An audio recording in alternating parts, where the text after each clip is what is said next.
Lula está sofrendo uma pressão grande de alguns dos seus aliados mais próximos nos movimentos sindicais e sociais para que o Brasil não assine o acordo de comércio com a União Europeia da forma como está. A avaliação é que o tratado seria um equívoco, prejudicaria a indústria nacional e não traria ganhos ao país. Explica isso para a gente, ô Jamil. Lula está sofrendo essa pressão. E como deve reagir Lula a essa pressão que ele sofre internamente no país, mas também algumas negativas que ele recebe fora, inclusive da França, né? Fabiola, olha, vamos contar essa história completa, porque ela é repleta de capítulos e simplificar ela pelo não do Macron, obviamente não contar a história toda. O que aconteceu? No sábado, coletiva de imprensa do Macron na COP28, e ele disse, sou contra o acordo. E aí ficou parecendo que tudo estava caminhando muito bem e que a França tinha tirado, basicamente, aquele processo dos trilhos e que, basicamente, a culpa era da França. Tanto assim que, no dia seguinte, no domingo, Lula deu uma coletiva de imprensa e disse que, olha, se os europeus não querem, que fique claro que é eles que não querem. Muito bem. Agora, As o que falas, é que viu, Jamil? A acontece? gente tem essas falas. Vamos colocar até para a gente Vamos lá. ilustrar? Primeiro a gente tem a fala do Macron. Vamos ouvir. Une discussion formidable avec le président Lula. Parce qu'il est visionnaire, courageux et qu'il y a beaucoup de synergie entre nos stratégies. J'irai moi-même au mois de mars et je crois que sur la lutte contre la déforestation, une vraie politique amazonienne, sur les questions de défense, les intérêts économiques, les questions culturelles, on a un agenda bilatéral extrêmement dense et un très grand alignement de vues. Et c'est précisément pour cette raison même, que je suis contre l'accord Mercosur-Union européenne. Parce que je pense que c'est un accord qui est complètement contradictoire avec ce qu'il est en train de faire au Brésil et ce que nous on est en train de faire. Parce que c'est un accord qui a été négocié il y a 20 ans et qu'on a essayé de rapiécer, qui est mal rapiécé. Parce que cet accord, au fond, qu'est-ce qu'il fait? Il ne prend pas en compte la biodiversité et le climat en son sein. C'est un accord commercial de démantèlement de tarifs à l'ancienne, si vous me permettez de le dire. Tá aí, ele fala que é um acordo antigo de 20 anos, que não inclui questões que o próprio Brasil está fazendo e a França também. Bom, depois Lula respondeu aí a ele, vamos ouvir. Eles têm que saber que nós também temos indústria, que nós queremos crescer e que nós não vamos facilitar compras governamentais, porque nós queremos que a nossa indústria cresça. Então a posição do Macron já era conhecida por mim. Ontem eu fiz uma reunião com o Macron para tentar mexer com o coração dele. Eu falei, Macron, quando você voltar para a França, abra o seu coração, cara, pensa um pouco na América do Sul, pensa no Mercosul. Nós somos países pobres, sabe, nós temos países pequenos. Bom, me parece que ele não pensou. Ele não deu nem tempo para o coração dele, porque já foi comunicar a vocês. Se não tiver acordo, paciência. Não foi por falta de vontade. A única coisa que tem que ficar claro é que não digam mais que é por conta do Brasil e que não digam mais que é por conta da América do Sul. Assuma a responsabilidade de que os países ricos não querem fazer um acordo na perspectiva de fazer qualquer concessão. Sabe? É sempre ganhar mais. E nós não somos mais colonizados. Nós somos independentes. E nós queremos ser tratados apenas com respeito de países independentes, que temos coisas para vender, e as coisas que nós temos para vender têm preço. Ele fala, né, se não tiver acordo, paciência, parece ali que já, de certa maneira, desistiu um pouco. Mas o Mauro Vieira, quando chegou na Alemanha, disse que não, eles ainda trabalham com essa perspectiva, o governo ainda trabalha com a perspectiva de um acordo. Vamos lá, Jamil, depois a gente ouvir aí as falas oficiais, o que está por trás de tudo isso? Então, tudo isso aconteceu depois que a crise já tinha sido declarada, Fabiola. Isso tudo que a gente ouviu aí no fim de semana, claro, é absolutamente relevante, tanto do presidente francês como do presidente brasileiro. Mas vamos contar a história inteira. A história inteira ela começa vários dias antes destas viagens de Macron e de Lula. Em primeiro lugar, os argentinos, Alberto Fernandes, não o Milei, Alberto Fernandes, endurece a posição da Argentina nas negociações há uma semana já. Ou seja, já deixando claro que a Argentina não estava disposta a fechar o acordo como ele estava sendo desenhado. Então, em primeiro lugar, você tinha aí uma resistência por parte da Argentina.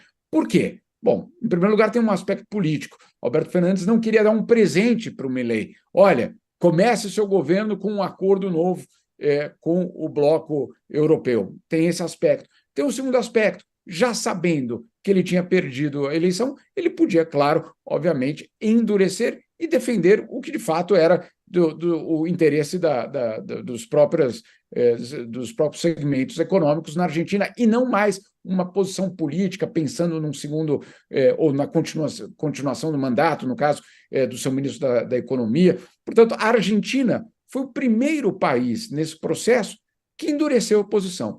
Endureceu tanto, Fabíola, que os europeus, junto com o Mercosul, decidiram que a reunião que começa hoje no Rio de Janeiro não seria mais uma reunião presencial, seria apenas uma reunião virtual, e é isso que está acontecendo. O Mercosul, de um lado, os europeus de outro, mas apenas virtualmente. O que significa isso? Que, de fato, não há uma negociação mais. O que existe é uma conversa para saber o que fazer exatamente, mas aquela barganha, aquela troca, isso tudo já tinha sido decidido, Fabiola, antes da fala do Macron. Na verdade, antes do embarque de Lula para a Europa. Isso tudo já tinha sido definido semana passada, no final da semana passada, que, de fato, a situação era tão complicada que não havia espaço para uma reunião presencial entre os dois blocos. Ponto número 1. Ponto número 2. De repente, o Palácio do Planalto recebe mensagens dos sindicatos, de movimentos sociais brasileiros, alertando, e economistas, vários economistas brasileiros, alertando o Palácio do Planalto contra o acordo, dizendo, olha, esse acordo vai ser prejudicial ao Brasil, pelo menos na forma que ele está. Ou seja, o governo Lula sofrendo pressões tanto dentro do Mercosul como internamente no país para dizer, olha, o acordo como está não funciona. Mas aí a gente conhece muito bem o presidente Lula. Assim que o Macron deu a deixa, né, ele, obviamente, aproveitou e disse, olha, culpa dos europeus, culpa da ganância europeia. O que não deixa de ser verdade, não deixa de ser verdade o fato de que os europeus não querem abrir, não querem fazer essas concessões. A França nunca quis. Eu acompanho esse tratado, essa negociação, desde 1999. O Tales tinha recém começado na carreira, mas é tão antigo esse tratado e permanentemente a França adotou a mesma postura, que era de ser contra esse tratado. Então, claro, quando o Macron fala que ele é contra, o que faz o presidente Lula, de uma forma muito, eu diria, astuta, usa a frase do Macron para dizer, olha, é culpa dos europeus. Quando, na verdade, você já tinha, nos dias anteriores, uma crise com os argentinos e uma pressão interna por parte dos movimentos sociais e sindicatos brasileiros também contra o acordo. Resumindo aqui, Fabiola, pelo menos por enquanto, ninguém quer o acordo, nem os protecionistas europeus e nem alguns dos movimentos sociais e nem a Argentina. Eu não consigo ver como, nesse contexto, vai sair um acordo aí nos próximos dias. Então, a frase do Lula que está perfeita nesse sentido, né? Porque ele já, se não tiver acordo, paciência, porque pelo jeito não vai ter mesmo, né? Pelo tudo que você desenhou aí, né, ô Jamil? Agora, no foco especial dos sindicatos, porque aí a gente fala que, né, é justamente uma área onde Lula transita bem ali, nos movimentos sociais, nos movimentos sindicais. Eles têm alguma razão nisso? Porque na sua reportagem até aqui fala sobre o risco desse acordo para os empregos, o risco do acordo para justamente a situação econômica do Brasil. Que razão eles têm nisso, ô Jamil? Olha, Fabiola, essa é uma visão específica, claro, da economia, das relações internacionais. Qual é essa visão? Que o Brasil precisa de seu espaço para se reindustrializar, que o Brasil não pode fazer concessões enquanto não houver concessões do outro lado da mesma magnitude, e colocando, de fato, uma relação na qual a exportação brasileira para a Europa, a partir desse acordo, seria de bens primários, e a importação do Brasil em relação à Europa, por esse acordo, seria de bens acabados, manufaturados, ou seja, até mesmo um desequilíbrio eu diria, profundo, até mesmo na pauta que seria estabelecida. Então, não é uma questão de, eu diria, simplesmente a gente fazer o cálculo e ver quem ganha. Você tem, obviamente, ali uma visão de como deve ser o desenvolvimento do país.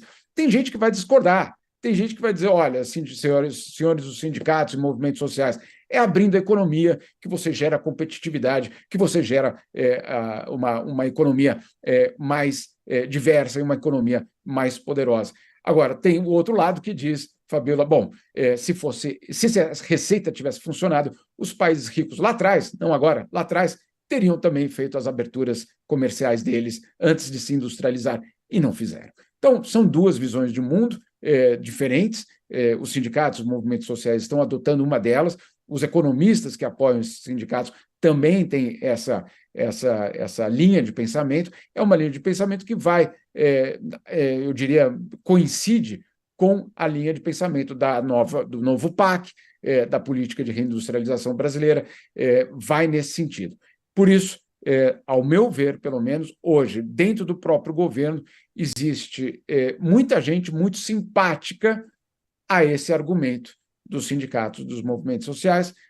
Eu não vejo, sinceramente, como, neste momento, enquanto a União Europeia não faça uma mega concessão, a gente vai ver qualquer tipo de acordo. Só lembrando, Fabiola, que o acordo foi fechado em 2019 pelo governo Bolsonaro, mas o acordo que foi fechado em 2019 pelo governo Bolsonaro, ele era basicamente insignificante para as exportações brasileiras em termos agrícolas e abria, de fato, a economia brasileira para a concorrência externa, o que, claro, criava esse desequilíbrio. Quando o governo Lula chega, o que o governo Lula faz é, então, tentar renegociar os termos desse tratado, algo que a União Europeia jamais conseguiu realizar em toda a ambição que o Mercosul propunha. Agora, olha, eu vou dizer, são 23, agora quase 24 anos nesse tratado, o mundo mudou radicalmente em um quarto de século, os temas não são mais os mesmos, a questão tarifária ela é só parte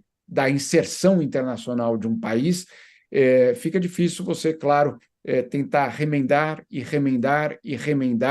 um acordo que, obviamente, nasceu numa era muito específica da globalização, né, quando havia muita esperança de que todas as aberturas seriam positivas, que não havia riscos, ou que os riscos que existiam numa globalização eles eram suplantados imediatamente pelos ganhos que o comércio poderia gerar. Não é assim que a história mostrou. Até na reportagem você conta, né, que as reuniões virtuais entre Mercosul e União Europeia acontecem nessa segunda-feira. Na verdade, o preparativo para o enterro, né, pelo que a gente está entendendo aqui, né? Eles estão preparando o enterro do acordo em si. Essas reuniões vão rolar, né, de forma virtual, né, o Jamil? Isso, é virtual. E agora você colocou num ponto muito fundamental, o enterro. Quem é que vai declarar a morte? E quem declarar a morte faz o quê com o cadáver desse acordo? Né? Como você justifica, como você passa por uma nova etapa, uma dimensão muito importante da relação entre Mercosul e União Europeia foi sempre a negociação desse acordo. Então, superado, vamos colocar ele como enterrado. Ok, enterrado, qual é o próximo projeto? Como que essas duas regiões, que são estratégicas para que o mundo seja multipolar, como que essas duas regiões podem se relacionar? E lembrando que o acordo Mercosul-União Europeia não é o único acordo que é enterrado.